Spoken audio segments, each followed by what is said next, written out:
മദീനത്തെ മധുമലരെ മഹബൂബ് തിങ്കളെ, മദീനത്തെ മധുമലരെ മഹബൂബ് തിങ്കളെ, ഈ പാവം പാപി പാടി തേടിയാ നബി, ഈ പാരിൽ ശ്രേഷ്ഠരായ ഹൈറൻ നബി, മഹിമയൊത്ത തേന്മലരെ മദദേ മുസമ്മിലേ.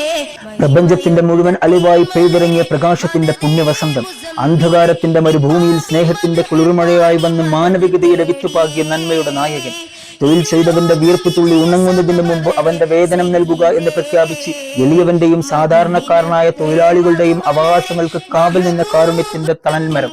ഒരു വൃക്ഷം നട്ടുപിടിപ്പിക്കുന്നത് പോലും പുണ്യമാണെന്നും ലോകാവസാനത്തിന്റെ നിമിഷത്തിൽ പോലും നിങ്ങളുടെ കയ്യിൽ ഒരു കൈയുണ്ടെങ്കിൽ അതങ്ങ് നട്ടുപിടിപ്പിക്കൂ എന്ന് പഠിപ്പിച്ച് പ്രകൃതിയെ ചേർത്ത് പിടിക്കാൻ ഭൂമിയെ ഓർമ്മിപ്പിച്ച ദാർശനികൻ. അത് ആ വാക്കുകൾ ഒരു യുഗത്തിന്റെയോ പ്രദേശത്തിന്റെയോ മാത്രം ശബ്ദമല്ല, യുഗങ്ങൾക്കപ്പുറം പ്രകാശിക്കുന്ന അഖില മാനവരുടെ അമര സന്ദേശമാണ്.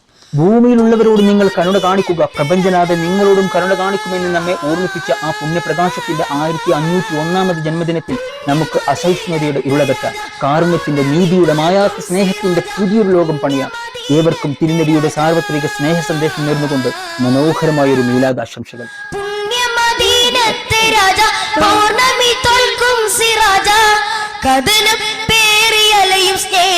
ഞാൻ പാടി മോഹം ഞാൻ ചൂടി, കഥനം പേറിയലയും സ്നേഹി ഞാൻ പാടി മോഹം ഞാൻ ചൂടി, മധുരം വിടരും മദീന, മധുരം വിടരും മദീന, മനം നിറയും ത്വയ്ബ, അപ്പാരിൽ വന്ന് നേരിൽ സലാം ചൊല്ലണം, ചൊല്ലണം, പാടിയ ഗീതങ്ങൾ ചാരെ പാടണം.